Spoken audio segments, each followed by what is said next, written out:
Hola a todos, soy José Tomás Ramos, presidente de la Sociedad Española de Infectología Pediátrica.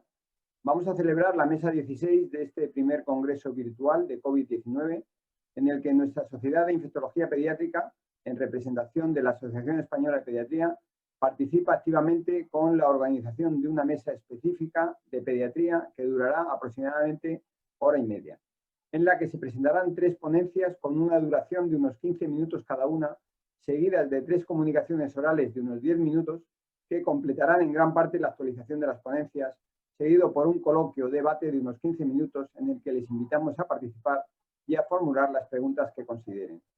El objetivo de la mesa es proporcionar una actualización en las peculiaridades del recién nacido expuesto y del niño con COVID-19. Para ello, contamos con 3 grandes expertos de nuestra sociedad que lideran estudios colaborativos de enorme interés para conocer y mejorar la prevención y atención al niño con COVID-19.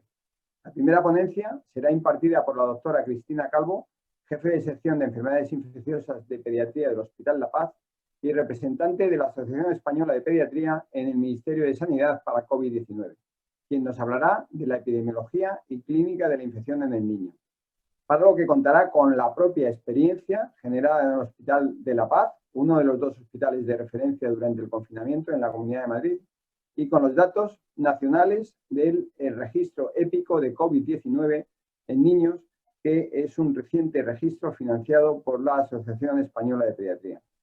A continuación, en la segunda ponencia, la doctora Marisa Navarro, de la Unidad de Enfermedades Infecciosas del Servicio de Pediatría del Hospital Gregorio Marañón de Madrid, nos hablará de la experiencia en gestantes con COVID-19 y su potencial repercusión en el recién nacido, incluido el riesgo de transmisión vertical, para lo cual se apoyará en los datos generados en el estudio GESNEO que ella coordina, financiado por el Instituto Carlos III de Infección Perinatal y Manejo del Recién Nacido de Riesgo desde el inicio de la epidemia.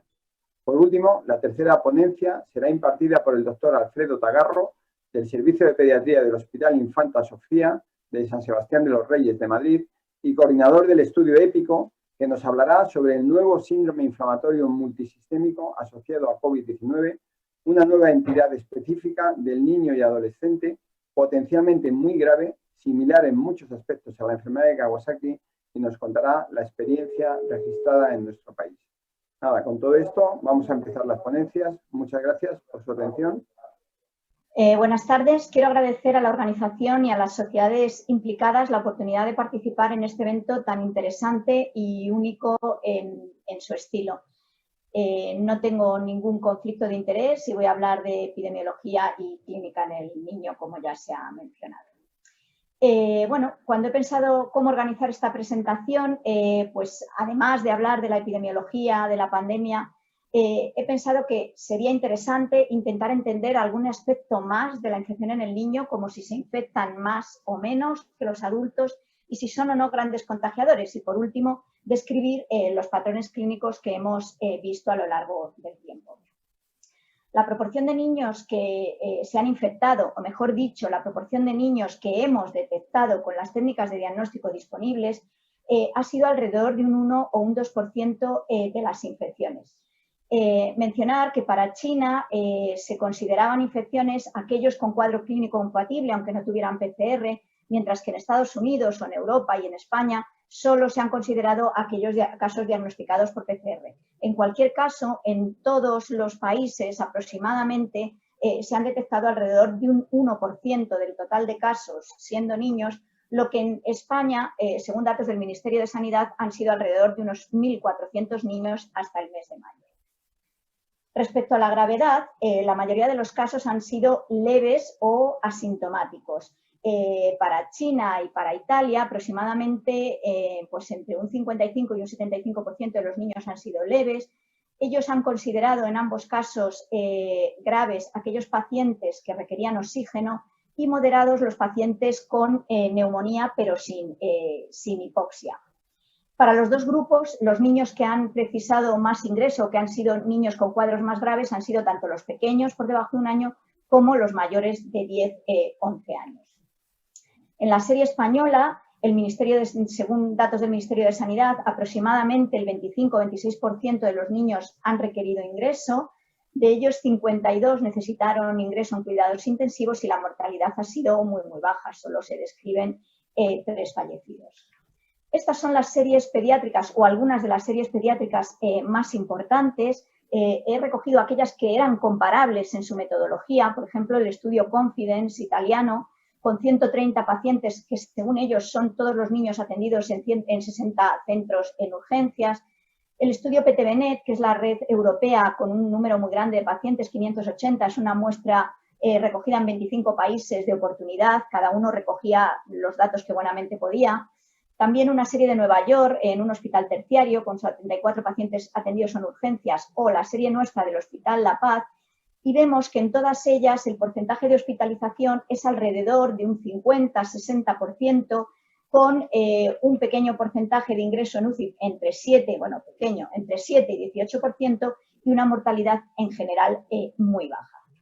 Y los datos que estas series consideran que son posibles factores de riesgo de gravedad o de ingreso en los niños, pues son, además de la edad, como ya he comentado, lactantes o niños mayores, el tener un contacto familiar confirmado, la obesidad en el estudio americano, los varones con infección de vías bajas en la serie europea, y en todos ellos hay un porcentaje importante de niños con comorbilidades que es de un cuarto de los niños o incluso hasta la mitad.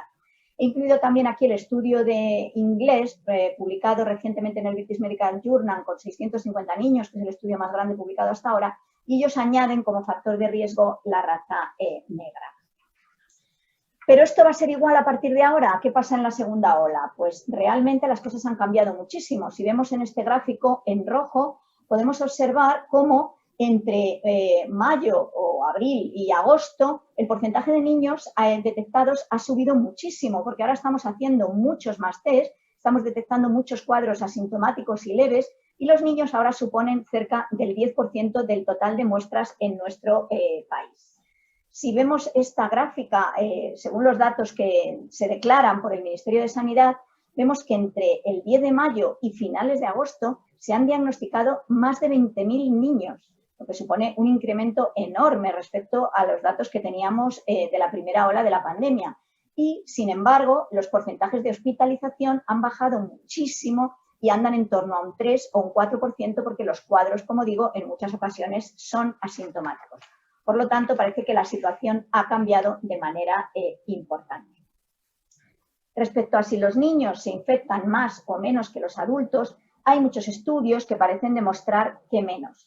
He traído los que me han parecido más gráficos o más interesantes o más curiosos. Por ejemplo, este primero realizado en Ginebra, en niños que se vieron en el hospital con una PCR positiva, y a todos los niños, independientemente de que fueran ambulantes o que se hospitalizaran, se estudió a sus familiares, a sus contactos, 111 contactos, y se pudo ver que hasta casi en el 80% había un adulto confirmado o sospechoso antes que los niños, y que solamente en un 8% los niños tenían síntomas antes que los adultos. Si vemos este gráfico en el que arriba están los adultos y abajo los niños, y en verde los que aparecen antes con la infección, pues vemos que prácticamente siempre el adulto es el primer contagiado. Los niños, por lo tanto, se infectan en el seno de la familia y la mayoría se infectan después que los adultos. Este otro estudio, que es parecido, realizado en China, son 195 clústeres familiares y más de 1.900 contactos, y ellos observan de forma parecida que los contactos son casi siempre en el ámbito domiciliario y que la transmisión es mayor en aquellos pacientes por debajo de 20 años de manera estadísticamente significativa. Este otro artículo revisa 14 estudios diferentes en varios países, incluyendo el estudio español de seroprevalencia publicado en el Lancet, y ellos observan cómo entre el 15 y el 60% de los niños son asintomáticos, la mayoría son contagios intrafamiliares y, según nuestro estudio, aproximadamente la mitad de los niños se contagian respecto a los adultos.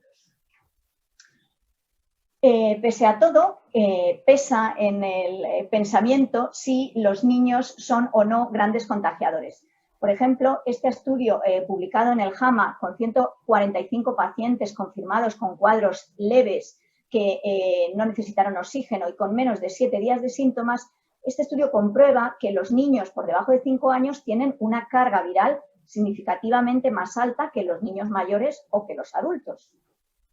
Y este otro estudio, con estas dos figuras, la primera a la izquierda, con 32.000 residentes en Massachusetts, todos adultos, vemos que la carga viral de los sintomáticos en rojo y de los asintomáticos en azul pues es prácticamente similar. O este otro estudio a la derecha, en el que se analiza la positividad de la PCR y parece que es muy similar la duración entre los asintomáticos y los cuadros leves. Todos son adultos.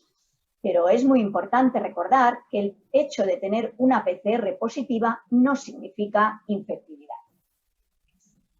Además, tenemos que tener en cuenta este gráfico que hemos visto en muchas ocasiones y que nos muestra la época de mayor infectividad de los pacientes y cómo en rojo se muestra ese periodo en el que los pacientes son más contagiosos y que es claramente menor en los cuadros asintomáticos y mucho mayor, va creciendo según la gravedad del cuadro.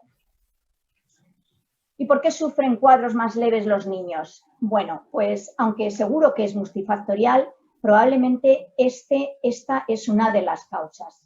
Sabemos que el virus utiliza el receptor AC2 de la célula para introducirse y en este estudio se ha demostrado que los niños tienen menor número de receptores AC2 en la nariz que los adultos o que los niños mayores. Otra opción puede ser esta. Se ha observado que el virus SARS-CoV-2 tiene homologías con otros coronavirus humanos, agentes del catarro común, y se ha demostrado que hay una reactividad cruzada de las células T que nos defienden de los coronavirus humanos y que parece que también pueden defendernos del SARS-CoV-2. Y se ha demostrado que hasta un 35% de sujetos adultos sanos tienen esta reactividad cruzada. Y no podemos olvidarnos que los niños están constantemente expuestos a los coronavirus, ya que son pues, el 35% de los agentes que causan el catarro común.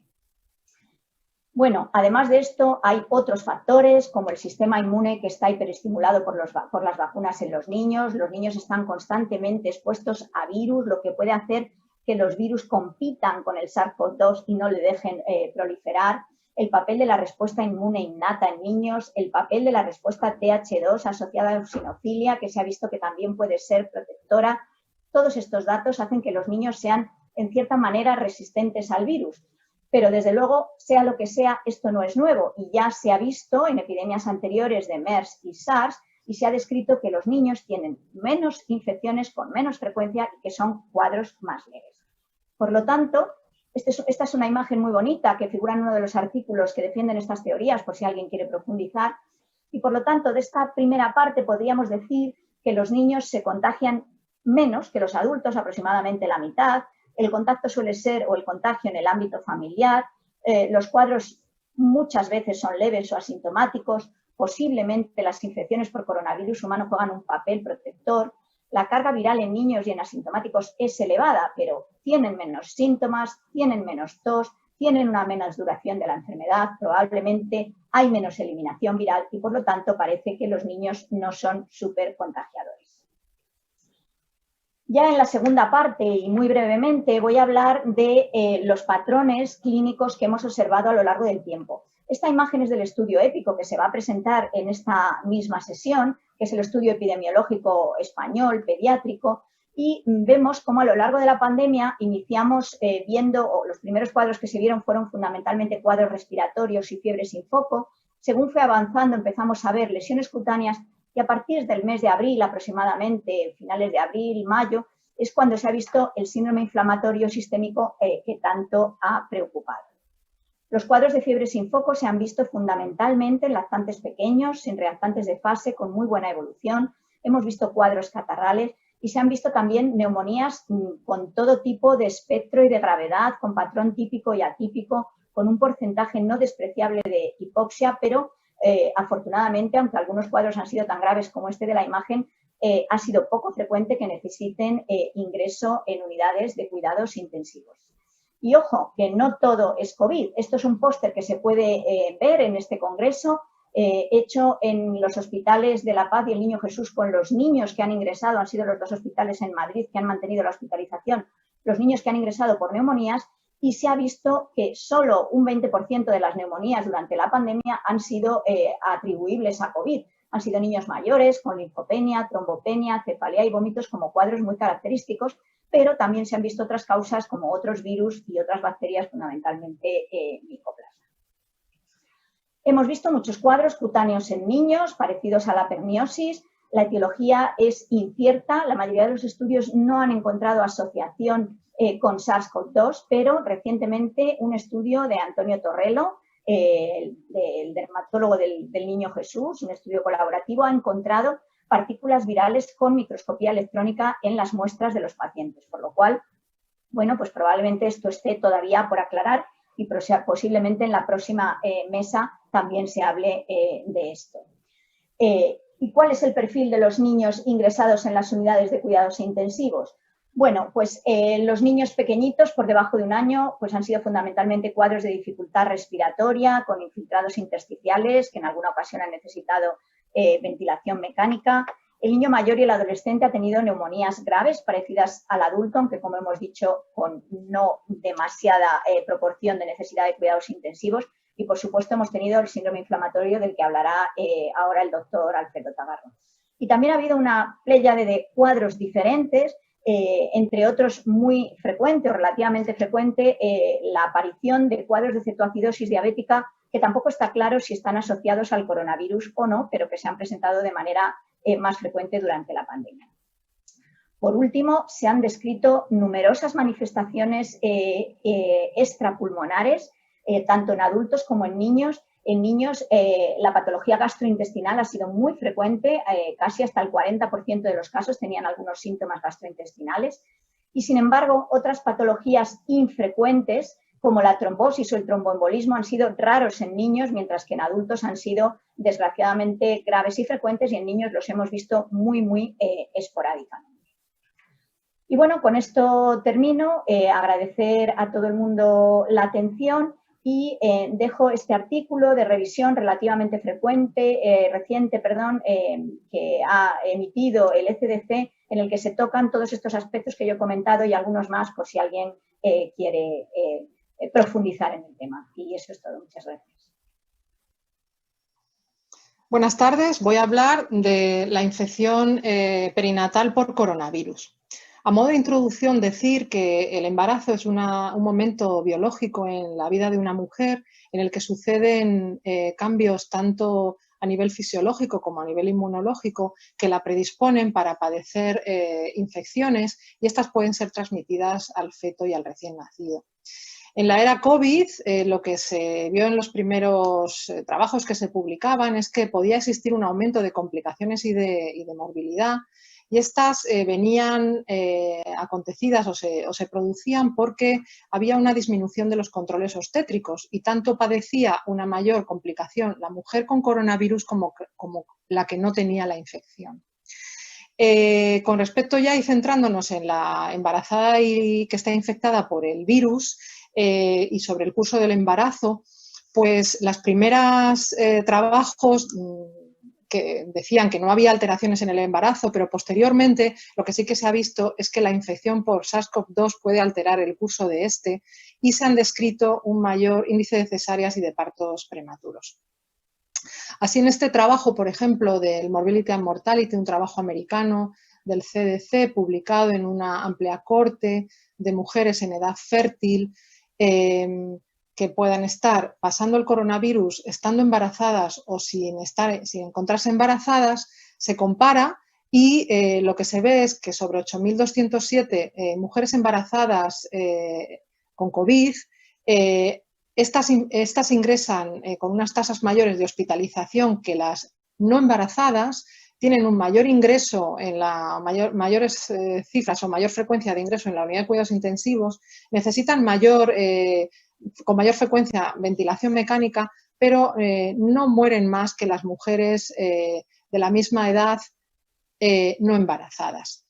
Entonces, ¿cuáles son las implicaciones en la práctica de salud pública y lo que comenta el trabajo? Pues que las mujeres embarazadas pueden tener un mayor riesgo de COVID grave que las no embarazadas con la misma edad, y que se debería concienciar a la embarazada para que se proteja y no padezca no se contagie de la infección por el SARS-CoV-2. En este trabajo también se analizan factores que puedan tener que ver con problemas sociales o la etnia, y lo que ven es que mujeres hispanas y negras, no hispanas, tienen una mayor morbilidad que las mujeres blancas. Y esto luego se va a repetir en otros trabajos. Por ejemplo, aquí en este trabajo inglés de 194 centros, la Corte UPOS, analizan 427 gestantes con infección por coronavirus y que ingresan en los hospitales. Y lo que ven es que hay un alto índice de ingresos durante el embarazo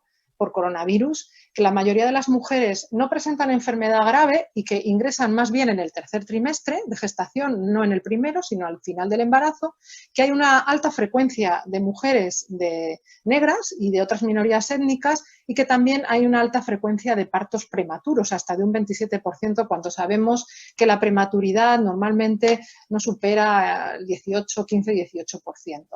En relación a los niños que se infectan en esta corte, ven que hay un porcentaje de infección de un 5%, 12 recién nacidos, de los cuales 6 de ellos son los que se han infectado en las primeras horas de vida y tienen la PCR positiva en las primeras 12 horas de vida.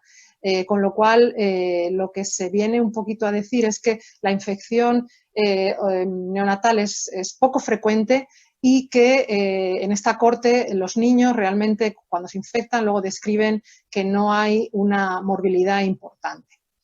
El estudio del grupo español Kiss Corona Child Mother, que publican en Lancet sobre la seroprevalencia en el embarazo, lo que vienen a ver es que haciendo anticuerpos a lo largo del embarazo, en el primer trimestre o bien al final del embarazo, hay una seroprevalencia que es parecida a de las mujeres en el primer trimestre de embarazo o al final, ya en el parto, que viene a ser el 14%, o sea, bastante elevada, que el 60% de las mujeres embarazadas padecen la infección de manera asintomática, que si hubieran hecho el diagnóstico solo por PCR, solo hubieran diagnosticado el 0,78%, y que ninguna mujer de las diagnosticadas por anticuerpos ingresa en la unidad de cuidados intensivos. Un trabajo muy interesante, muy bonito del grupo de Gratacos. Y ya centrándonos en lo que es la infección perinatal, cómo se infecta el neonato, ya he comentado algo de la Corte británica.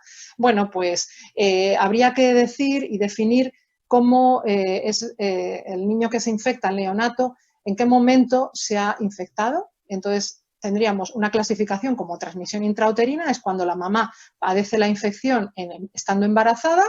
El bebé se infecta intraútero y entonces se detecta en él mediante técnicas de análisis de sus secreciones respiratorias, sangre, el líquido amniótico, la sangre del cordón, el virus en las primeras 24 horas de vida.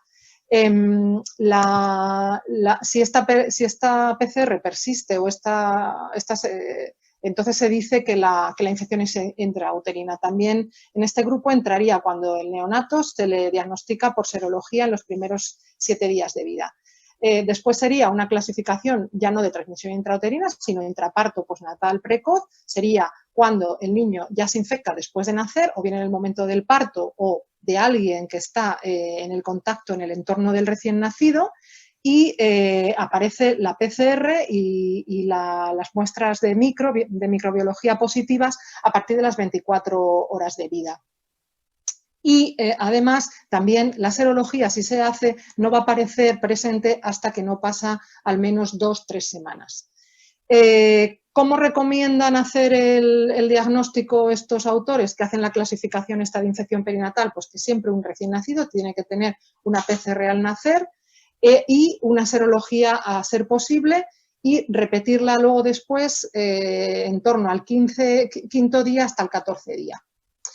Los CDC, que publican en su trabajo, en su página web, cómo se debe hacer el abordaje de un recién nacido que nace de una madre con coronavirus, lo que comunican, y está actualizada la página el 3 de agosto, es que la infección sucede fundamentalmente de manera postnatal por gotas o aéreas, que la clínica que puede tener el recién nacido es fiebre, algo de letargia, rinorrea, tos, taquipnea, distrés respiratorio, vómitos, algo de diarrea, dificultad en las tomas, pero que los problemas respiratorios habitualmente suelen tener que ver con la prematuridad, no tanto con la infección por el coronavirus. El bebé normalmente nace y muchas de las veces, o casi siempre, es asintomático o con poca clínica.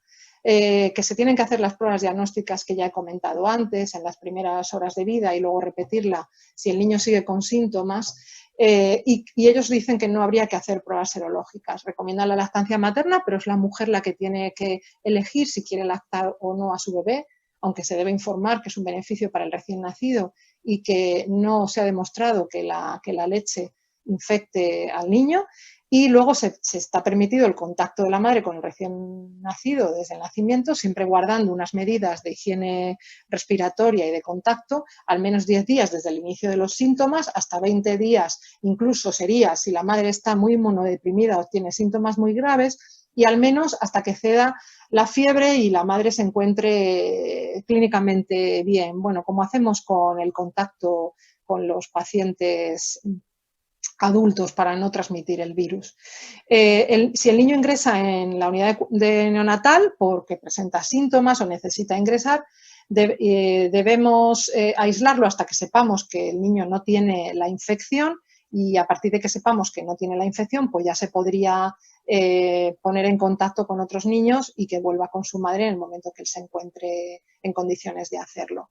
La Sociedad de Neonatología, una sociedad muy activa a la hora de hacer recomendaciones y documentos de manejo del recién nacido hijo de una madre con coronavirus.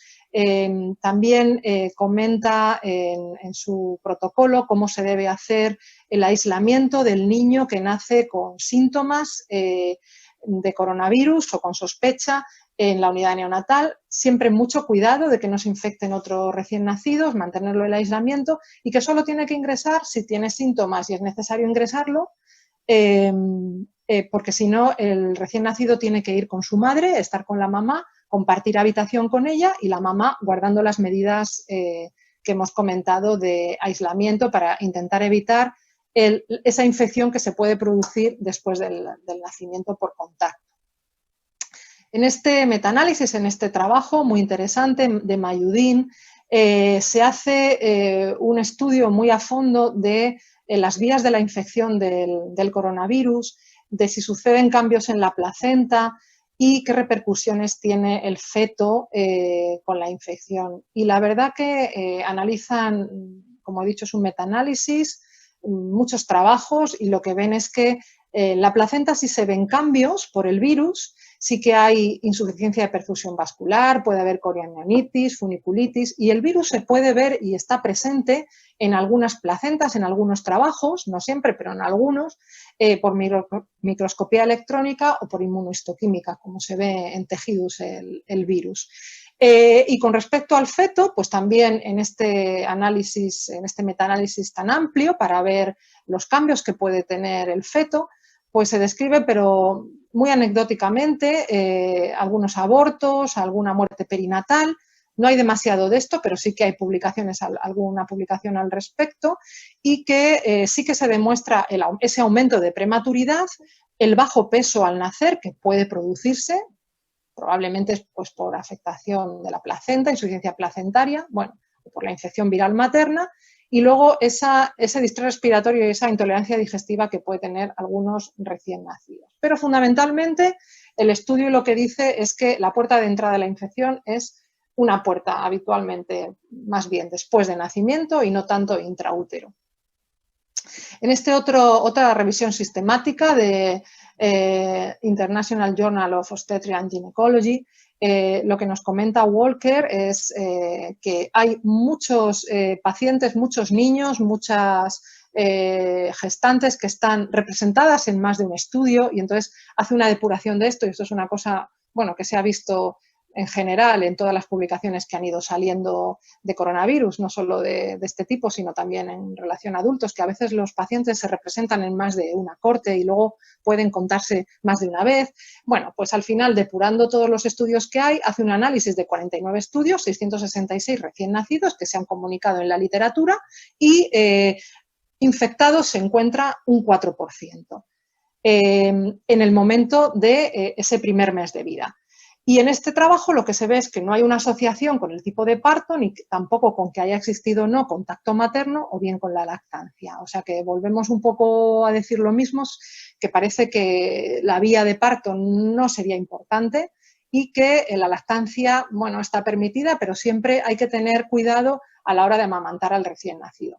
Algunos casos puntuales publicados en la literatura, por ejemplo, y que demuestran la afectación y la infección intrauterina, pero ya he comentado que hay muy poquitos, quizá 8 o así en la literatura.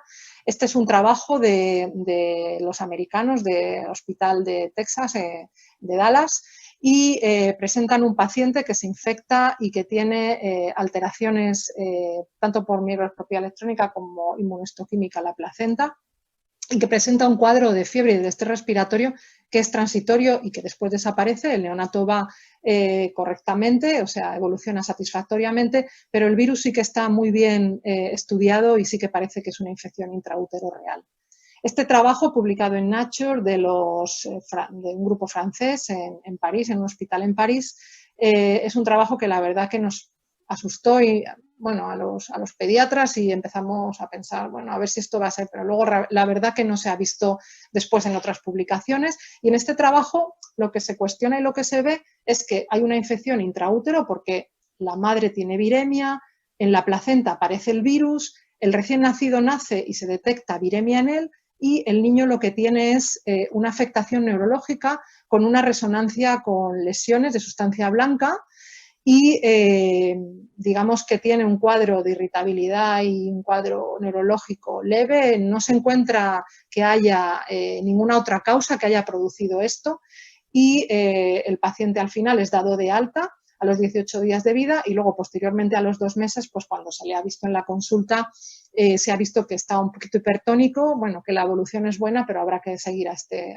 recién nacido, y ahí queda este trabajo con la placenta, también con el virus. Con respecto a la lactancia materna, pues ya he comentado, no hay tanto publicaciones de la infección que pasa el virus a través de la leche materna. Sí que se ve que la leche materna lo que parece que produce es un paso de anticuerpos protectores, de IgA secretora o de anticuerpos protectores que pueden proteger a ese recién nacido. O sea que la mamá que amamanta a su niño y que ha tenido coronavirus puede protegerle a través de la lactancia materna.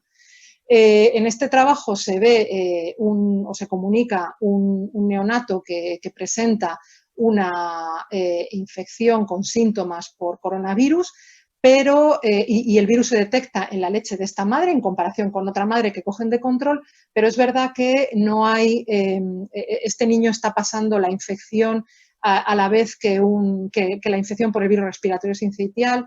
Bueno, entonces, nada, también evoluciona satisfactoriamente, pero bueno, que el virus en este trabajo, lo que quiero comentar es que sí que se ha encontrado en la leche y no hay muchos más trabajos que así lo hayan demostrado. Muy importante tener en cuenta que los pacientes se tienen que registrar en registros para que así tengamos más información y podamos poco a poco tener bueno, las cosas más claras. Existen registros internacionales, un registro americano y también un registro europeo. Registro que tenemos también a nivel nacional, el registro de la Sociedad de Neonatología, y también un registro para las gestantes de la Sociedad de Obstetricia.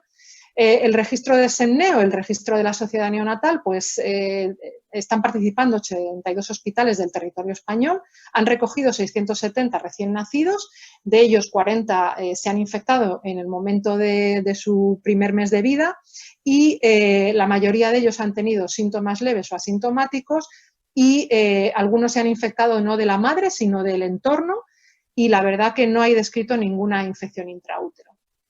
Como limitación es comentar que hay pocos estudios que analizan la infección en las primeras fases del embarazo, puesto que no es una infección que se tenga que incluir en el screening del embarazo, y que hay poca información de estudios bien realizados, que tengan todas las muestras bien recogidas para ver qué está pasando, y falta información y seguimiento a largo plazo de los recién nacidos, y a veces hay duplicidad de los pacientes. Comentarios finales. Bueno, la embarazada debe extremar las medidas de prevención para evitar contagiarse. La transmisión intraútero parece poco frecuente. Se describen casos de transmisión postnatal aérea o por gotas tras el nacimiento. La sintomatología suele ser leve, no se debe modificar el tipo de parto, se debe permitir el contacto piel con piel y se debe fomentar la lactancia materna, realizándose siempre esta de manera directa, con precauciones de higiene respiratoria de la madre, y o bien por lactancia indirecta, extraída, siempre sin pasteurizar, o bien por leche de banco por los beneficios que tiene la lactancia materna. Y nada más, muchísimas gracias. Hola, muy buenas. Muchas gracias al comité organizador por invitarme a dar esta ponencia sobre el síndrome inflamatorio multisistémico asociado a COVID-19 en niños.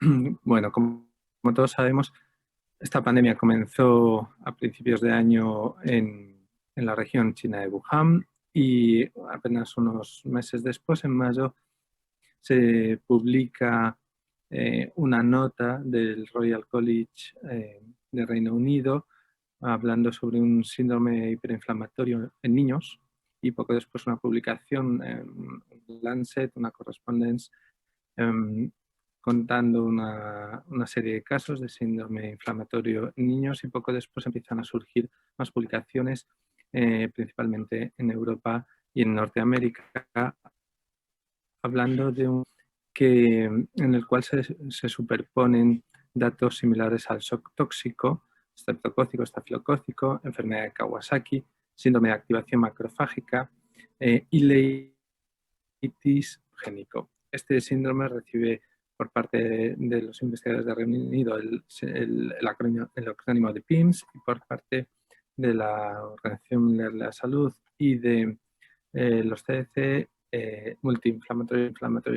Multisystemic Inflammatory Syndrome in Children o MISC.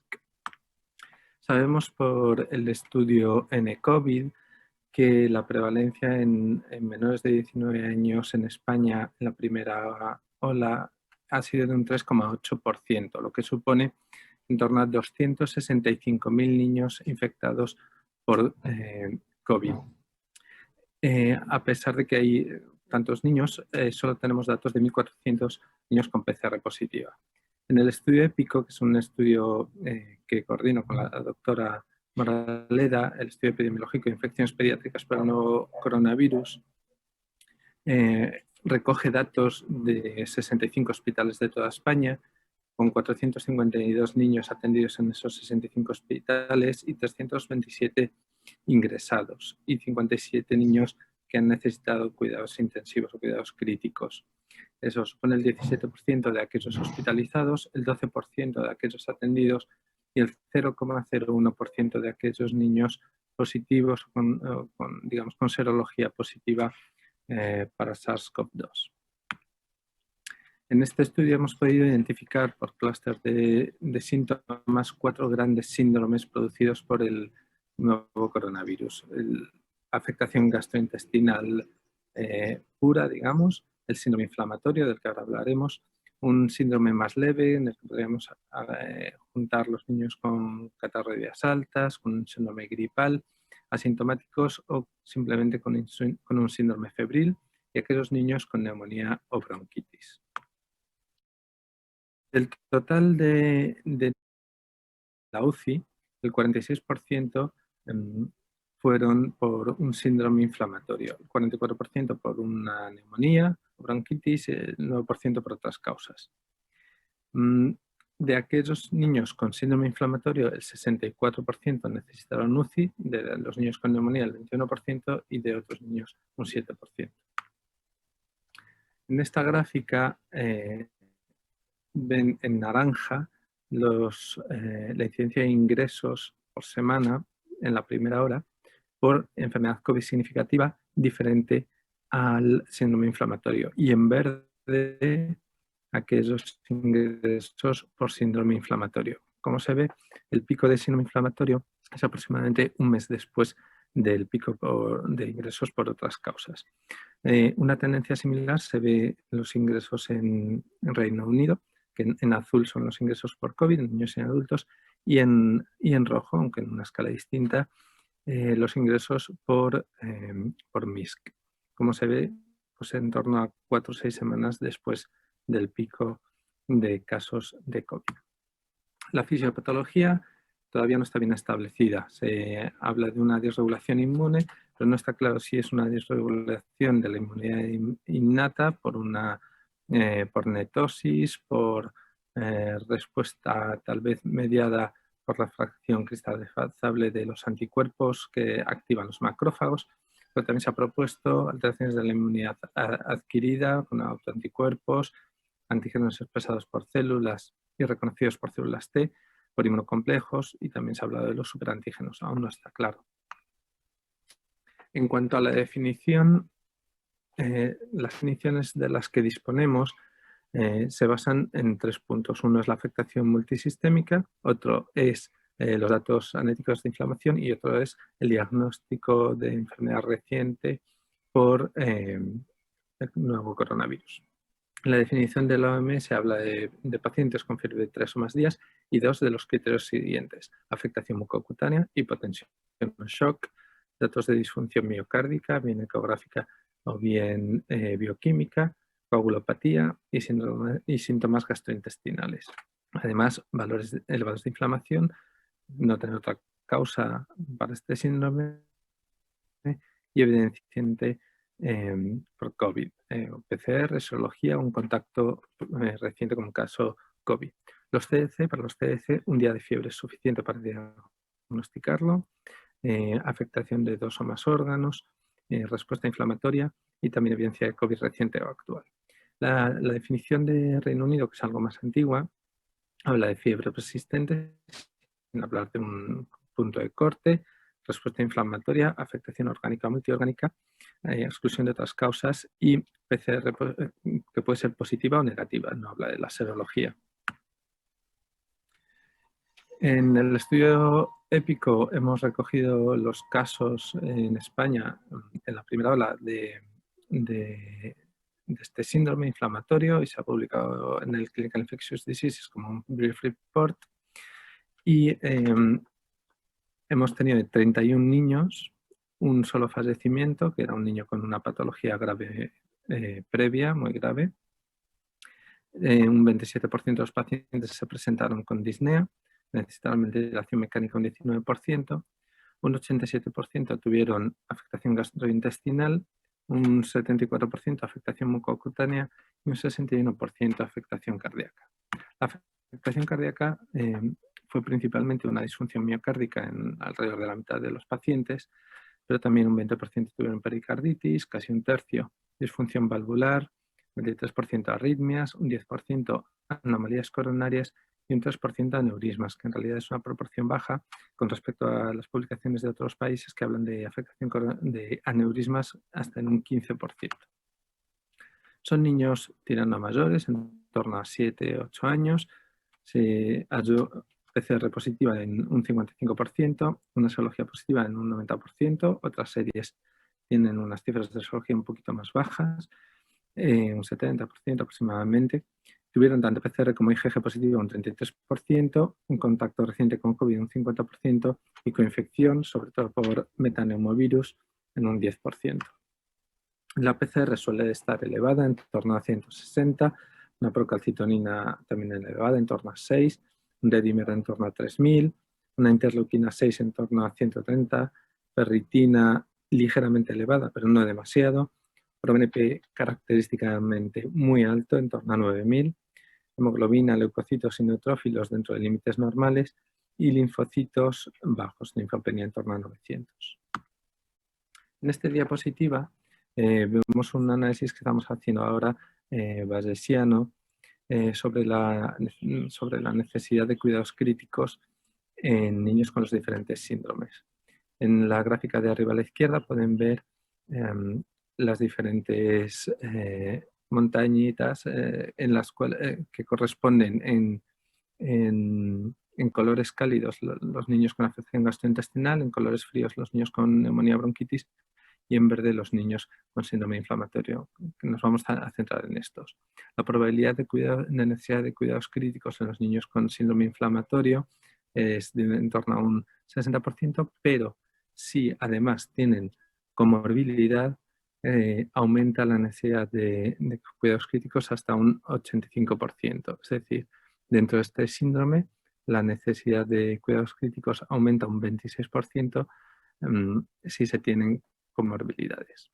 En cuanto a la PCR, la probabilidad en este síndrome de necesitar UCI es de alrededor de un 50%, pero aumenta un 16% más si tiene una PCR elevada. La linfopenia también es un factor de riesgo. Los niños que no tienen linfopenia con síndrome inflamatorio tienen un riesgo de UCI en torno a un 50%, pero si tienen linfopenia nos vamos a un 75%. En cuanto a la insuficiencia renal, los niños con síndrome inflamatorio sin insuficiencia renal tienen un riesgo de un 60% y si además tienen insuficiencia renal, pues casi un 80%. Los CDC publicaron recientemente los datos de más de 500 niños con síndrome inflamatorio y hacen una interesante distinción entre tres subtipos. Recordemos que para los CDC un día de fiebre es suficiente. El tipo 1 sería más parecido a una infección aguda con un 76% de síndrome respiratorio, con mucha PCR positiva en un 85% y aneurismas en torno a un 15%.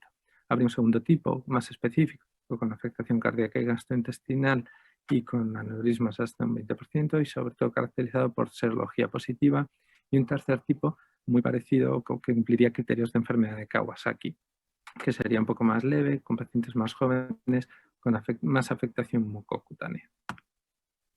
La afectación cardíaca se ha postulado que es una afectación mediada por la inmunidad, y en ese sentido este estudio del Radiology iría en ese sentido con un edema, fundamentalmente un edema de la pared cardíaca, pero también se ha encontrado invasión directa y lesión directa del corazón, de los miocitos, en este case report del Lancet, en el que se aprecian partículas víricas dentro de las células cardíacas.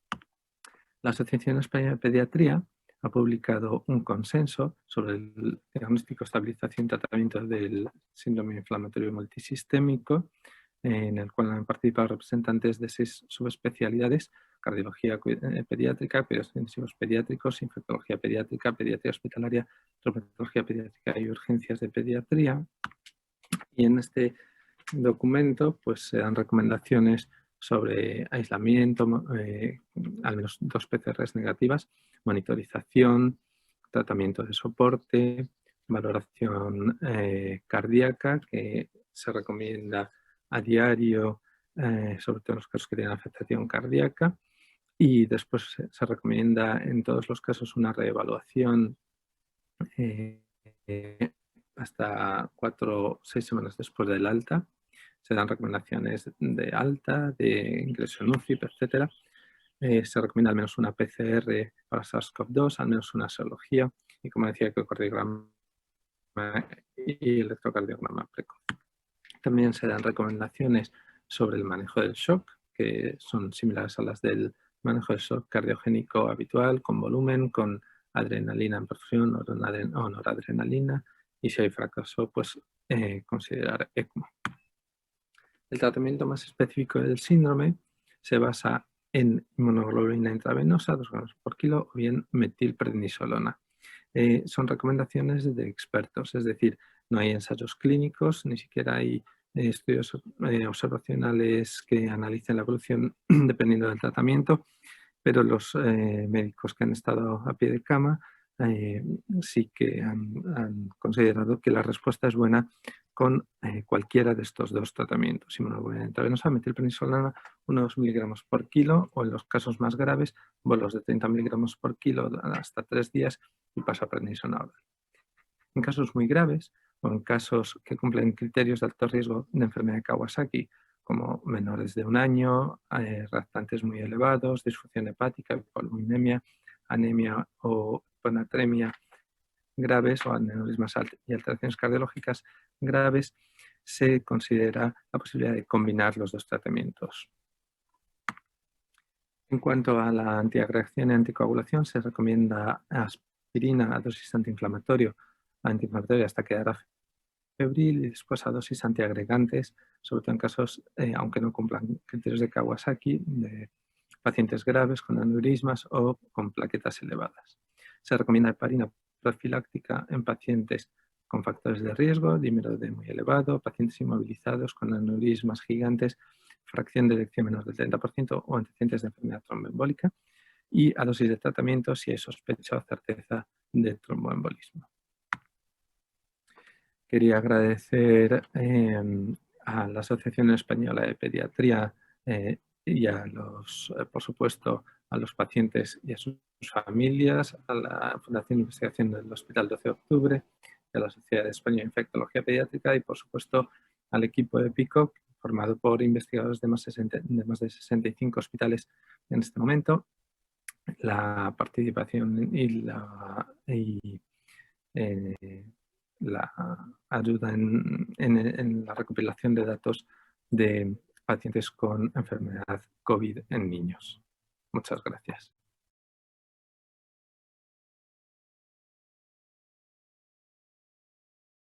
Hola, muy buenas tardes. Soy Fernando Vaquero, soy vicepresidente de la Sociedad Española de Infectología Pediátrica y quiero en primer lugar agradecer al comité organizador y al comité científico del primer Congreso Nacional COVID-19 su amable invitación para que tanto nuestra sociedad como la Asociación Española de Pediatría tengamos representación en esta mesa pediátrica. Voy a presentar a continuación las comunicaciones orales de pediatría. Queremos agradecer a todos los ponentes su participación y a todos los pediatras que han mandado sus comunicaciones el excelente nivel de las comunicaciones presentadas. Hemos seleccionado las tres que a nuestro juicio eran las ideales para ser presentadas en el Congreso y a continuación voy a presentar la primera comunicación, que se titula Caracterización de los pacientes pediátricos hospitalizados con COVID-19 en España. Es un trabajo multicéntrico, epidemiológico, nacional. Es el estudio EPICO sobre COVID-19 en población pediátrica. Y el ponente será Joan Miquel Pujol Morro, que es médico residente del Hospital Universitari Vall d'Hebron de Barcelona. Y el resto de los ponentes son Sara Domínguez, Antoni Soriano Arandes, Mar Santos, Cinta Moraleda y Alfredo Tagar. Buenos días, soy Joan Miquel Pujol, soy médico residente de pediatría del Hospital Vall d'Hebron y voy a presentaros los resultados del estudio EPICO, que lo que hace es caracterizar a los pacientes pediátricos hospitalizados con COVID-19 en España. El estudio EPICO es un estudio de cohortes multicéntrico en la que participaron 51 hospitales y en el que se obtuvo una muestra de 350 niños atendidos en dichos centros, de los cuales el 83% acabó hospitalizado y de estos un 74% tuvo enfermedad por COVID-19 significativa, es decir, con algún diagnóstico primario relacionado.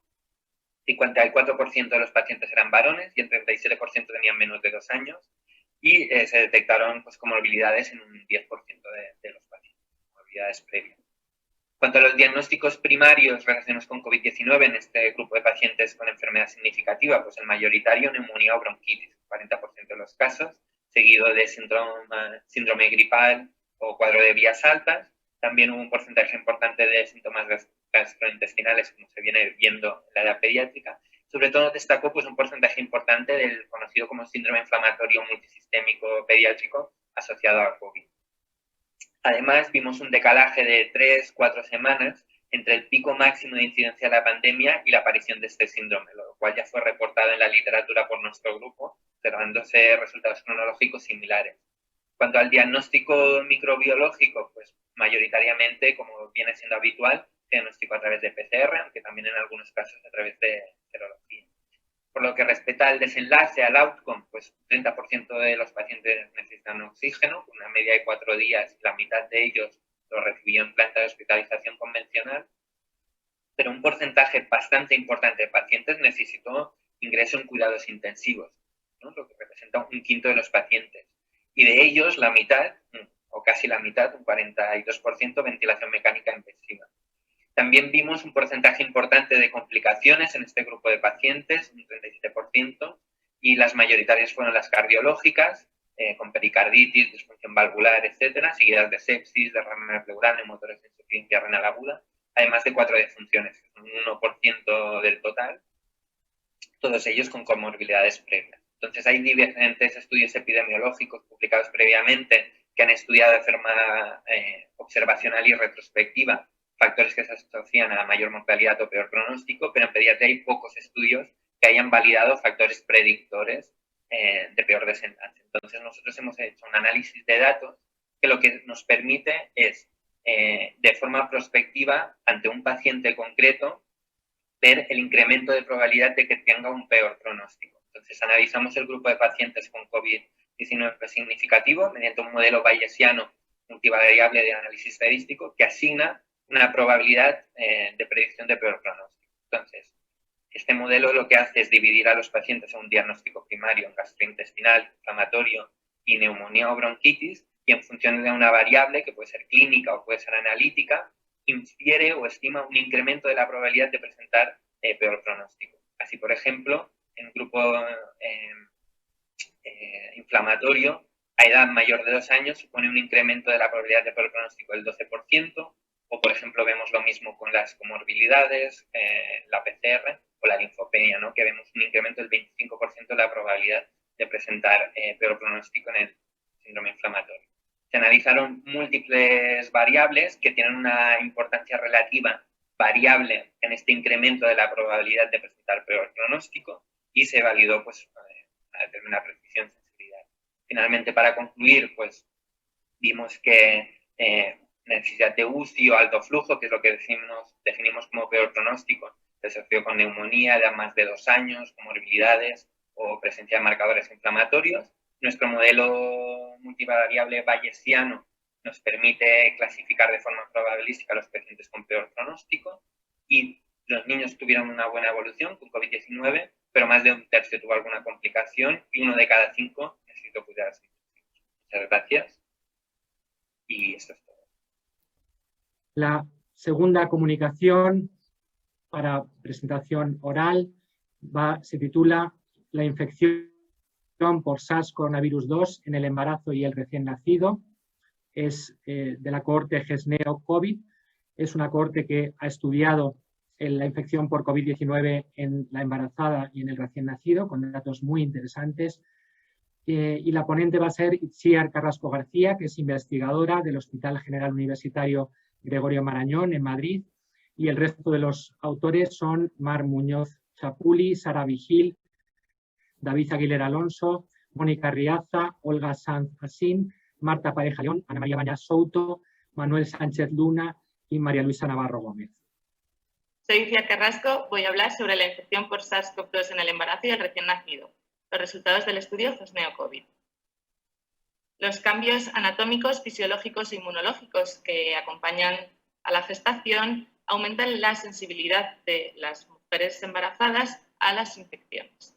La experiencia del SARS y del MERS sugiere una mayor susceptibilidad a efectos adversos. La información sobre la infección SARS-CoV-2 en las mujeres embarazadas y sus recién nacidos de momento es escasa. Por tanto, el objetivo de nuestro estudio es evaluar los efectos de la infección en embarazadas y sus recién nacidos, además de la prevalencia de complicaciones perinatales, así como la existencia de transmisión vertical. Se trata de un estudio observacional multicéntrico prospectivo que nace en el seno de RECLIP, que es la Red Española de Ensayos Clínicos Pediátricos, que está coordinado por el Hospital Gregorio Marañón y en el que participan 25 hospitales españoles. Se incluyen mujeres con infección por SARS-CoV-2 confirmada mediante una prueba diagnóstica positiva, da igual que fuera una PCR o una serología, durante la gestación o en el momento del parto. Los recién nacidos son recién nacidos de estas madres con infección confirmada durante la gestación. El periodo de estudio es del 15 de marzo al 15 de julio del 2020. Según los criterios de inclusión, hemos podido analizar 102 mujeres con una edad mediana de 34 años en el parto, más de la mitad de ellas eran españolas y el 94% se diagnostican en el momento del parto o en el tercer trimestre. 1/3 de nuestra cohorte presentaba comorbilidades y 2/3 presentaban algún síntoma. El 31,4% de las mujeres presentó neumonía y casi el 13% precisó ingreso en UCI con una mediana de duración de 10 días. El 45% de las mujeres necesitó tratamiento. Principalmente se utilizó el opinavir-ritonavir con hidroxicloroquina y ceftriaxona, pero también hubo casos de interferón, remdesivir, tocilizumab y corticoides. La tasa de cesárea en el parto fue el 34,3% y de partos prematuros el 20,7%. En total se incluyeron 104 neonatos y hubo 2 casos de mortalidad neonatal. Uno de ellos falleció debido a causas relacionadas con la prematuridad y el otro por muerte súbita en las primeras 24 horas. A los recién nacidos se les hizo una PCR en el nacimiento y a los 15 días. En el nacimiento no encontramos ningún caso positivo y a los 15 días un caso positivo que fue una transmisión horizontal intrafamiliar. En esta gráfica podemos observar los diagnósticos por semanas. En amarillo encontramos las mujeres que se diagnostican siendo sintomáticas y en verde las que se diagnostican siendo asintomáticas. La línea roja son las neumonías y podemos ver cómo al inicio de la pandemia se diagnosticaban más mujeres sintomáticas y posteriormente se comenzaron a diagnosticar las asintomáticas. Las mujeres que tienen neumonía COVID-19 presentan una mayor proporción de cesáreas y de partos prematuros frente a las que no presentan neumonía. En esta otra gráfica encontramos los partos durante cada semana con el mismo código de color, las sintomáticas en amarillo, las asintomáticas en verde y las neumonías están representadas con la línea roja. Además, aquí hemos incluido las que presentaban una PCR positiva en el momento del parto. Como conclusiones, la infección por SARS-CoV-2 durante el embarazo puede producir neumonía COVID-19 que condiciona una alteración en el curso del mismo. Encontramos mayor proporción de cesáreas y de prematuridad en mujeres con neumonía, lo que puede condicionar el pronóstico neonatal. Además, no es objetiva transmisión vertical en nuestro estudio y como conclusión final podríamos decir que a pesar de no encontrar transmisión vertical de SARS-CoV-2, el pronóstico de los recién nacidos puede empeorar por la infección de la madre durante la gestación.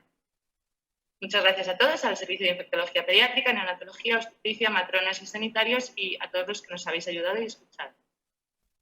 La tercera comunicación para presentación oral en esta mesa pediátrica se titula Compassionate Use of Remdesivir in Children with Severe COVID-19. Es un trabajo también multicéntrico, internacional, de 4 países, Italia, Estados Unidos, Reino Unido y España, y está coordinado por una pediatra española que trabaja en el Hospital Universitario La Paz y que va a ser la ponente, que es Ana Méndez Echevarría. El resto de los ponentes, de los autores de la comunicación son Antonio Pérez Martínez, Susana Melendo, José Luis Vázquez Martínez, Fernando Cabañas, Kathleen Kiotos, Pranita Tamma, David Goldman, Diana Brainard y Mari Nakamura. Muchas gracias. Buenos días. Comenzamos diciendo que los datos que vamos a presentar en esta comunicación han sido cedidos por Gilead. El COVID grave se asocia con edad avanzada, pero hay casos graves en niños. Remdesivir ha demostrado actividad frente a coronavirus humanos patógenos. En adultos es superior a placebo. La Agencia Europea lo ha permitido en mayores de 12 años, pero hay datos escasos sobre su seguridad y eficacia. Vamos a comunicar 77 niños con COVID severo que recibieron Remdesivir por uso compasivo durante el pico de la pandemia. La mayor parte de los pacientes fueron reclutados en España, Italia y Estados Unidos. España aportó el 10% de los pacientes. Los pacientes eran niños de menos de 18 años con infección confirmada por SARS-CoV-2. No recibieron otros antivirales y fueron seguidos o hasta la alta hospitalaria o hasta los 28 días. Se excluyeron los que tenían fracaso renal, problemas hepáticos o fallo multiorgánico y se recogió diariamente los datos clínicos y de laboratorio. Se midió el tiempo hasta el alta y la recuperación, medida en una escala de necesidad de oxigenoterapia hasta el alta o al fallecimiento. De los 77 niños, la mitad estaban en ventilación invasiva cuando fueron incluidos.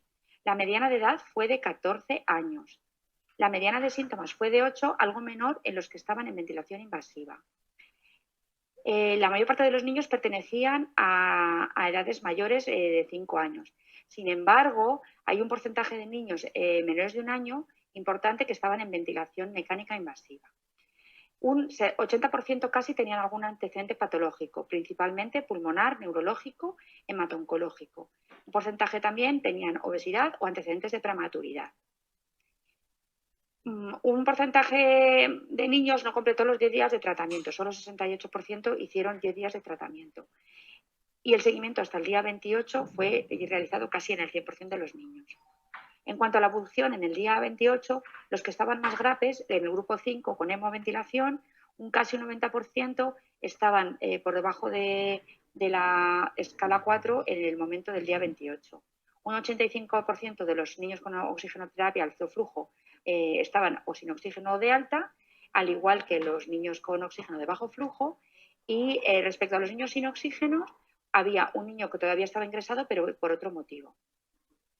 Dentro de los niños que fallecieron, hay una niña en el grupo 5, que era una niña con una patología pulmonar muy grave, secundaria a una dermatomiositis, junto con una neumonía por neumocistis y una sepsis nosocomial.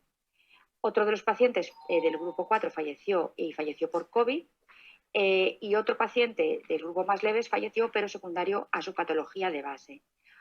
Además del día 28, en el día 33 falleció otro paciente por COVID. La mortalidad total fue de un 3,9%. Respecto a la retirada de oxígeno, los que estaban en ventilación no invasiva se retiraron antes. Respecto al alta, igualmente, los que no estaban en ventilación invasiva tuvieron mejor evolución y, aunque se reportaron AES graves, fueron relacionados muchos con la enfermedad de base, infecciones nosocomiales, síndrome fagocítico secundario al propio virus, etc. Respecto a las alteraciones de laboratorio, la más frecuente fue la elevación de transaminasas, sin embargo, solo fue necesaria interrupción del tratamiento por ello en un 5% de los pacientes. Como conclusiones, hemos observado una mejoría clínica en la mayor parte de los pacientes, el fármaco es bien tolerado, no se han identificado problemas de seguridad, solamente una elevación de transaminasas leve como muchos adultos y rara vez ha necesitado suspenderse el fármaco. Como limitaciones, no hay un grupo comparador, no es un ensayo clínico sistematizado en cuanto a la recogida de datos y AES y no se midió la carga viral. En general, estos resultados apoyan la realización de ensayos clínicos en niños para poder ofrecer este fármaco en niños con COVID grave menores de 12 años. Muchas gracias.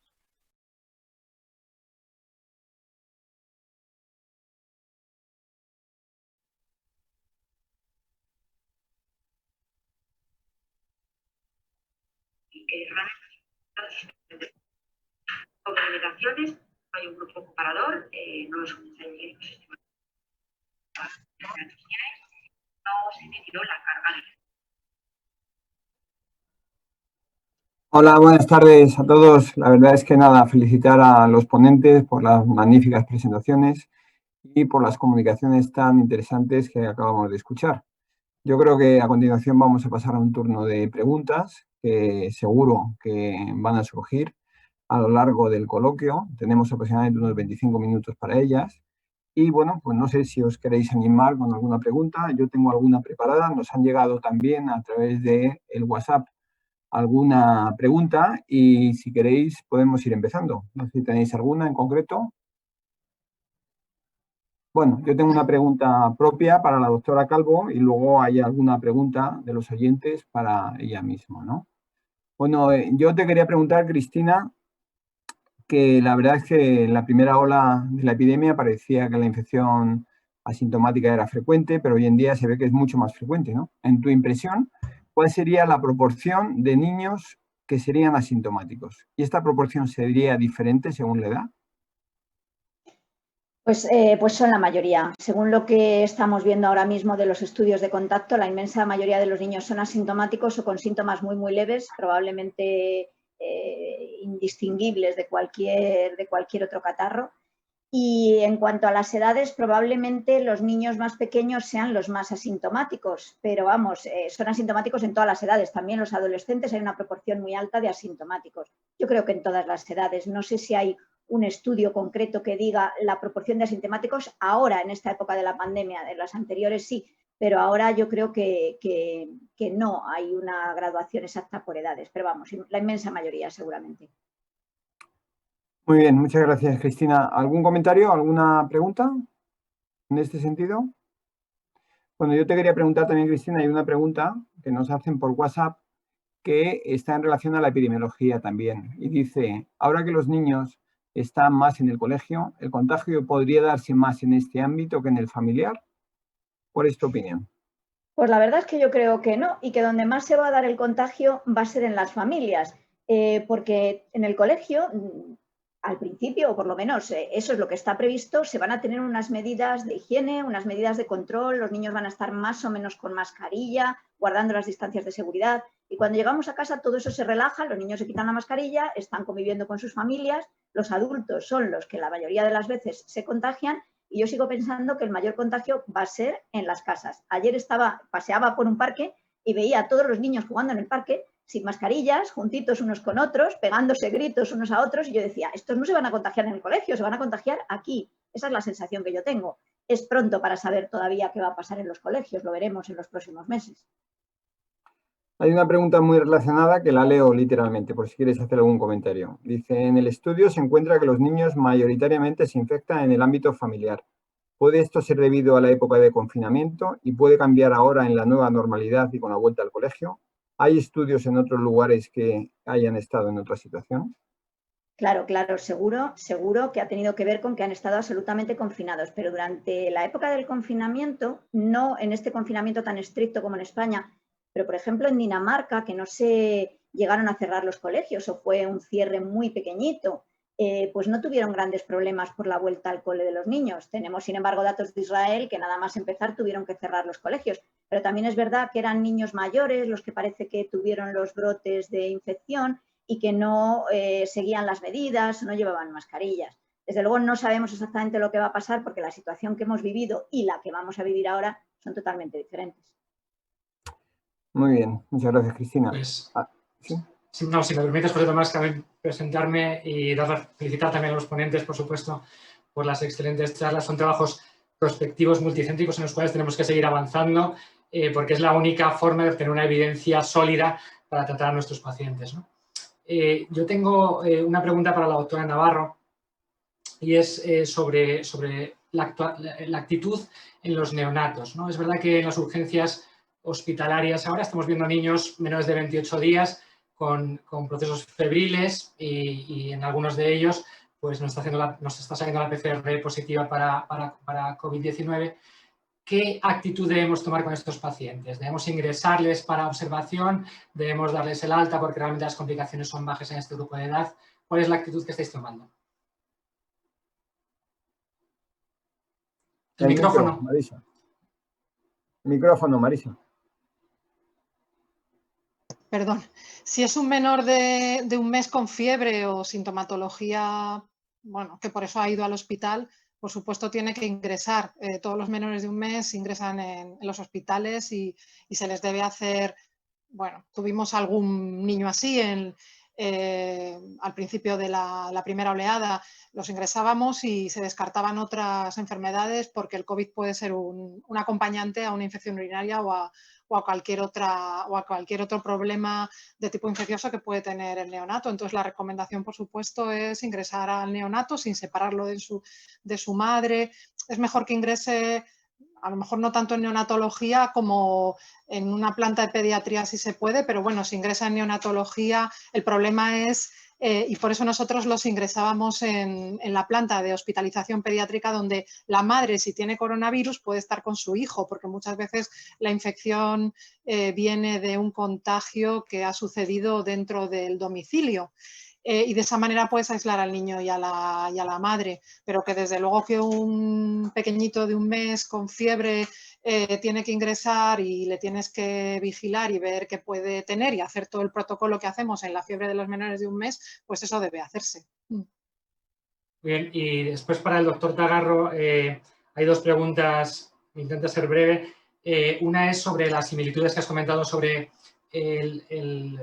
la enfermedad, el síndrome inflamatorio asociado al COVID y el Kawasaki, ¿no? Y era un poco en el seguimiento de estos pacientes, si debes seguirse el mismo protocolo que se sigue con la enfermedad de Kawasaki o se debe seguir otro tipo de seguimiento. Esa es la primera pregunta. Pues de entrada, los pacientes que tienen alteraciones coronarias, sí. se está utilizando el mismo protocolo que los pacientes con Kawasaki y con enfermedades coronarias, sí. ¿Se sabe si estos pacientes a largo plazo pueden desarrollar aneurismas que no hayan sido vistos en la primera exploración? De momento no está descrito. Okay. Y la segunda pregunta era si hace una hipótesis la persona que ha preguntado sobre si este síndrome podría ser un síndrome hemofagocítico asociado a SARS coronavirus 2 y si hay experiencia en la determinación de CD25 soluble y la actividad de las células NK en este síndrome.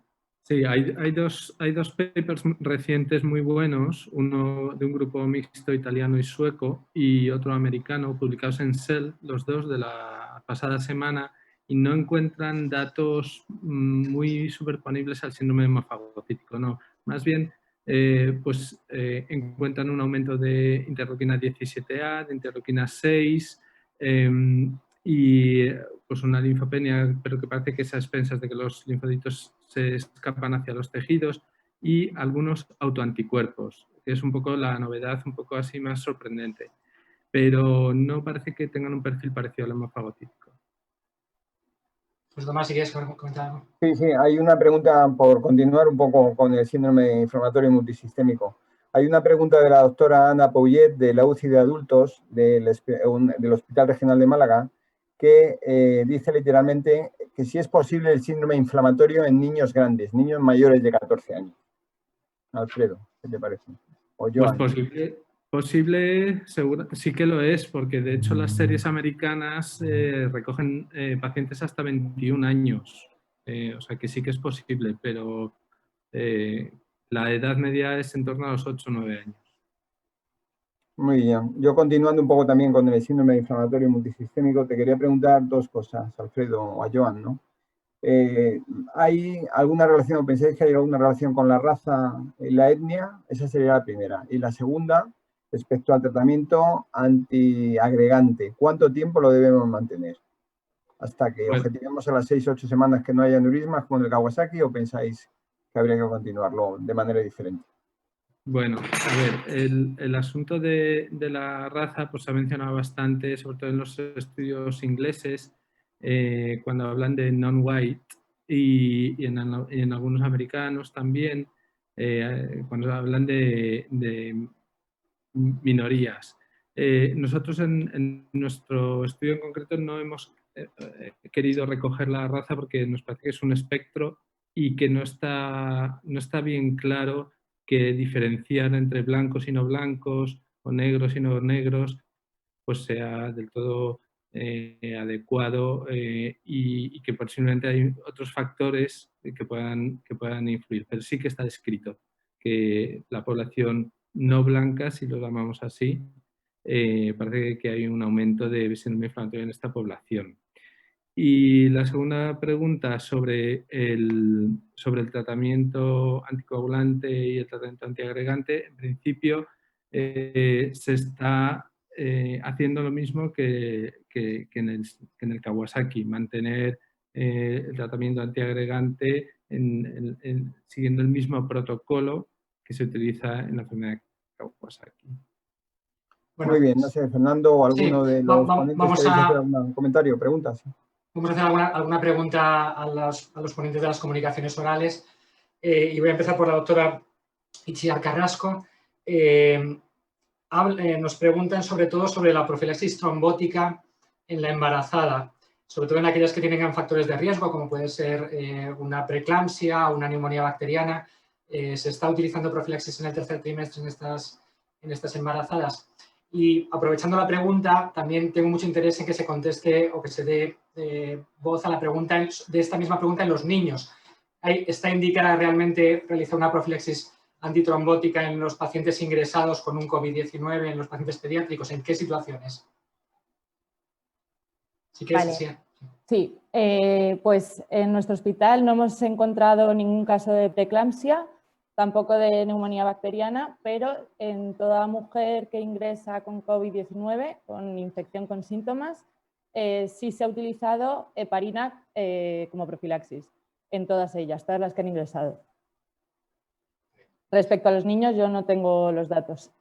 No sé si Cristina o Alfredo queréis hacer algún comentario sobre la profilaxis antitrombótica en pediatría. Bueno, la verdad es que lo estamos revisando en este momento y vamos a dar los datos de los niños con trombosis que hay en EPICO, aunque todavía estamos analizando los datos, la verdad es que son muy pocos. No sé si hay 3 o 4 niños en España con una trombosis asociada a COVID o posiblemente asociada a COVID.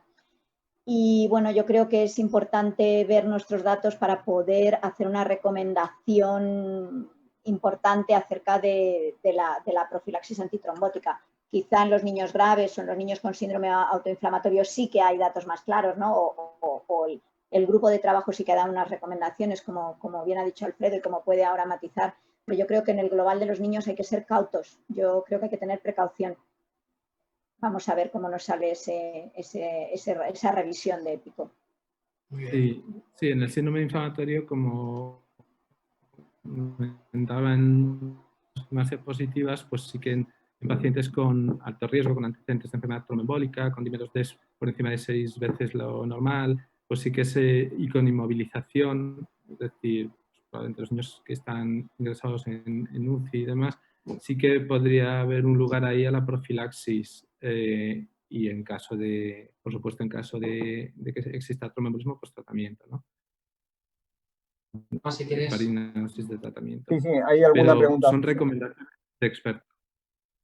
Sí, hay alguna pregunta más, hay dos preguntas epidemiológicas que vamos a hacerlas consecutivas. La primera, que es menos intensa quizás, o sea, va a levantar quizás menos debate que la segunda. Me dejo la segunda para después. La primera es si hay alguna asociación entre el COVID sintomático y el vaping o uso de cigarrillos electrónicos en adolescentes. Cristina, ¿o queréis contestar a alguien? Yo lo desconozco. No, yo tampoco, no tengo conocimiento, no he leído nada, no lo sé, la verdad. Sé que hay algo publicado por ahí que lo he leído, pero en adultos, pero la verdad es que ni se me ha ocurrido profundizar en ese tema, no lo sé.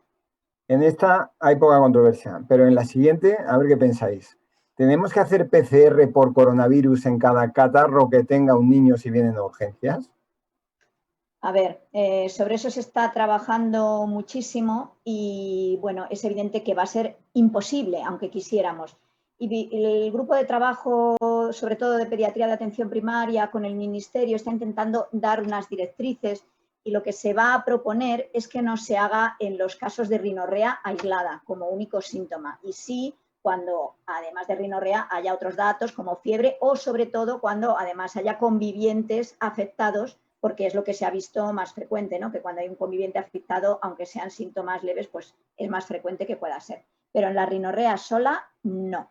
También vamos a ver los test antigénicos rápidos si nos ayudan a que esto sea más factible o más viable, pero sobre todo es que va a ser imposible. Y luego, otro dato que también vamos a utilizar es que aquellos niños que tengan recientemente una serología positiva con una IgG o una PCR reciente, pues tampoco se les va a hacer. De aquí a nada tendremos media población con una PCR reciente o una serología positiva, con lo cual a lo mejor también disminuimos ahí el número de PCRs o de test del tipo que sea que podamos hacer.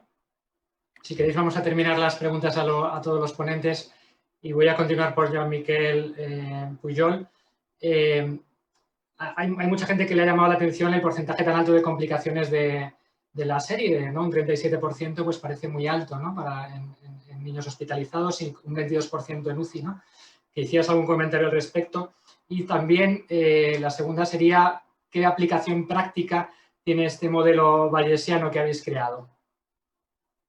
Bueno, pues en cuanto a la primera pregunta, claro, en la fase inicial de la pandemia, ¿no? Solo se realizaban PCRs a los niños, ¿no? Que resultaban, que acudían a urgencias de un centro hospitalario y, claro, estos datos nos estamos refiriendo a los niños que ya están hospitalizados, que realmente, si hubiésemos visto el conjunto de la población en ese momento, pues continuarían representando un porcentaje pequeño. Claro, estamos hablando, como se ha comentado antes, de que en ese momento se diagnosticaba un 1%, ahora estamos diagnosticando un 10% y seguramente pues, el porcentaje de complicaciones ahora bajaría muchísimo.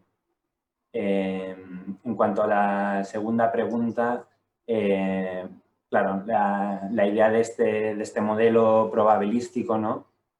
Es sobre todo poder, cuando tengamos a un paciente delante nuestro, poder establecer un pronóstico, poder saber a futuro si este paciente va a ir bien o va a ir mal. Ahora hemos tenido un caso reciente en el hospital, para citar un ejemplo práctico, de una paciente con un síndrome inflamatorio multisistémico de 11 años, que está ingresada en la UCI pediátrica en ECMO y que había acudido previamente a urgencias, ¿no? y que bueno, tenía unas analíticas con una PCR algo elevada.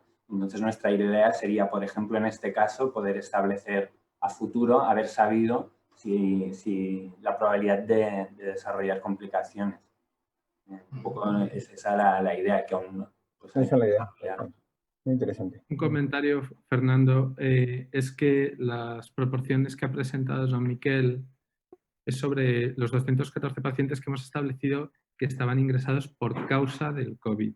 Es decir, no pacientes que estaban ingresados por otra razón y se halló que tuvieron COVID casualmente, no pacientes asintomáticos que se ingresaron al principio solo para aislamiento, sino que realmente ingresaron por enfermedad COVID-19 significativa. Entonces, efectivamente, sobre esos 213 o 214 pacientes, pues la proporción de pacientes que necesitan cuidados críticos es alta, sí. Bueno, tenemos alguna pregunta más, tenemos como unos 5 minutos. Una de ellas es relativa a la incidencia de enfermedad renal en la infección por COVID en niños y si hay algún dato, alguno de los pacientes ha quedado con insuficiencia renal crónica. A ver, sí que tenemos algunos pacientes con insuficiencia renal. No sé si, Joan Miquel, no sé si de memoria te acuerdas, pero lo podemos mirar ahora en un momento. Y de momento, pero han sido insuficiencias renales agudas. No tenemos conocimiento de que hayan dejado insuficiencia renal crónica. De acuerdo. También nos preguntan que los valores serológicos en niños tienen índices más elevados que en adultos, o no tiene por qué ser así. Y en el caso de que haya índices más altos, ¿estos están relacionados con la carga viral que el niño ha tenido o no?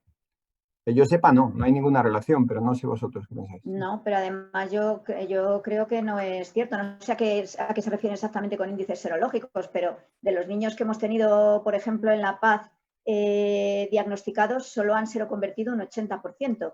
De los niños que han estado ingresados o que han tenido síntomas o que les hemos hecho el seguimiento serológico después, solo un 80%. Incluso los que han tenido neumonías, que también nos los hemos analizado, el porcentaje es parecido, alrededor de un 80%, o sea que no. Y en un estudio que se ha presentado como comunicación en hijos de sanitarios, es un póster sin defensa, en hijos de sanitarios que han estado infectados, que se ha hecho en el Hospital La Paz, pues niños que, bueno, no se ha confirmado por PCR, pero la mayoría de ellos han reconocido tener algún catarro o algún síntoma leve, pues hay un 37%, me parece que es, de los hijos de sanitarios que tienen una serología positiva y que han pasado la infección leve o relativamente leve o asintomática. Yo creo que tasas más altas que los adultos, no. Y en cuanto a la gravedad, pues eso yo creo que es que están todavía esos estudios un poco por determinar. Yo creo que es uno de los objetivos de EPICO, ¿no, Alfredo? Sí, efectivamente. Estamos también evaluando estos aspectos que dice la Calvo. Bueno, por contestar a la pregunta de antes, se ha visto rápido, teníamos insuficiencia renal en un 5% de los 214 niños con enfermedad COVID significativa, que, repito, no son los 350 que tenemos analizados. Bueno, 2 preguntas muy rápidas que faltan. Una para la doctora Méndez. ¿Se recogió la causa del abandono de Remdesivir? ¿La razón por la cual no pudo completar el tratamiento? Vamos a ver, el tratamiento se podía dar 10 días, pero la mayor parte de los niños suspendieron el tratamiento precozmente por buena evolución. Y de hecho, publicaciones ya y ensayos clínicos en adultos han demostrado que 5 días parece ser igual de eficaz que 10 días, salvo en pacientes críticos que estén en UBI. Y yo creo que el protocolo farmacoclínico que va a aprobar el Ministerio, de hecho, limita a 5 días el uso de Remdesivir. Lo que pasa es que inicialmente el pasivo eran 10. Pero el abandono fue no por efectos secundarios o problemas de seguridad, sino por mejoría clínica del paciente y alta hospitalaria. Y por último, tengo una pregunta que considero muy importante para la doctora Navarro y para ICIAR. Dado que los datos de viremia en adultos son del 1% de los pacientes y del 25% en los graves, si esto se extrapola al embarazo, ¿no sería recomendable enviar todas las placentas de madres con COVID-19, sobre todo las graves, a analizar para determinar si puede existir una posible transmisión al neonato? La pregunta es, ¿no estaremos infradiagnosticando la transmisión al recién nacido? Claro. Bueno, si quieres, Iciar, contesto yo. Es que el estudio GESNEO... Contesta. El estudio GESNEO contempla el análisis de las muestras de las placentas de las gestantes que han pasado COVID y entonces es una respuesta que podremos dar un poquillo más adelante.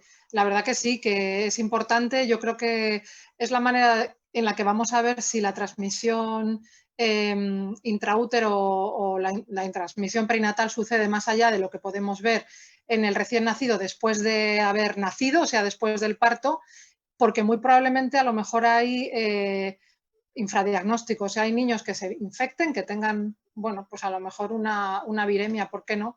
Pero el niño no le repercute en nada y a lo mejor queda totalmente asintomático. Dentro de nuestro estudio también, y es muy importante y eso lo recomienda también el CDC, que a los neonatos que nacen de mamás con coronavirus hay que seguirlos porque no sabemos esos niños cómo van a evolucionar. Entonces también es parte de nuestro proyecto y que están haciendo los hospitales que están participando con nosotros en el seguimiento de estos niños. Les estamos haciendo también estudio serológico a las madres y a los niños de una manera prospectiva a los 2 meses, luego a los 6 meses, para ver, bueno, pues cómo evoluciona también no sé, la transferencia de anticuerpos de la madre al recién nacido, si luego, si esto se produce, se mantiene o de qué manera sucede la infección en el neonato. Y sí, me parece una pregunta muy oportuna y que está actualmente, yo creo, bueno, en interrogante. Lo tenemos que responder con todos los estudios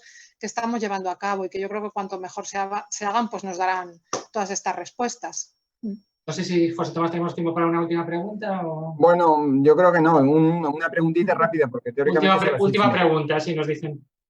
Mira, es para la doctora Méndez sobre el uso de Remdesivir, ¿no? Yo creo que debe quedar claro un poco la indicación en este momento del uso del tratamiento antiviral en pediatría, ¿no?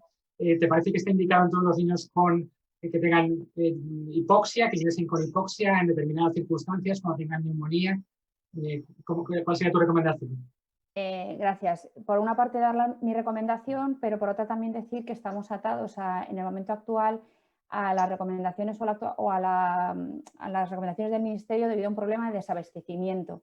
Entonces, para mayores de 12 años está aprobado ya condicionado y el problema es que como hay desabastecimiento, el Ministerio limita el uso a pacientes con hipoxia y oxígeno sin ventilación invasiva. Los pediatras creemos que los niños con ventilación invasiva en una situación grave sí que deberían tener acceso a Remdesivir.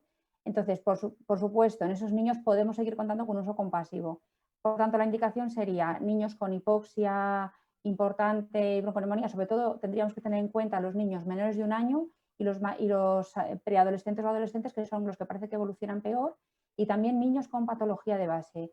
Mayores de 12 años con oxígeno solo podríamos pedir lo normal, pero si no, el Ministerio no lo aprueba, podemos seguir utilizando uso compasivo aunque tengan más de 12 años, de 12 y 18 años. Muy bien, muchas gracias. Pues yo creo que hemos terminado. Hay varias felicitaciones a los ponentes y a la mesa. Y yo, en nombre de la Sociedad de Infectología Pediátrica y de la AEP, pues quiero dar las gracias al comité organizador por darnos esta oportunidad y a todos vosotros por vuestra atención. No tengo nada más que decir. Si Fernando, vosotros queréis cerrar con algo más. Desgraciadamente yo creo que cerramos contigo, José Tomás. Gracias. Muy bien, muchas gracias.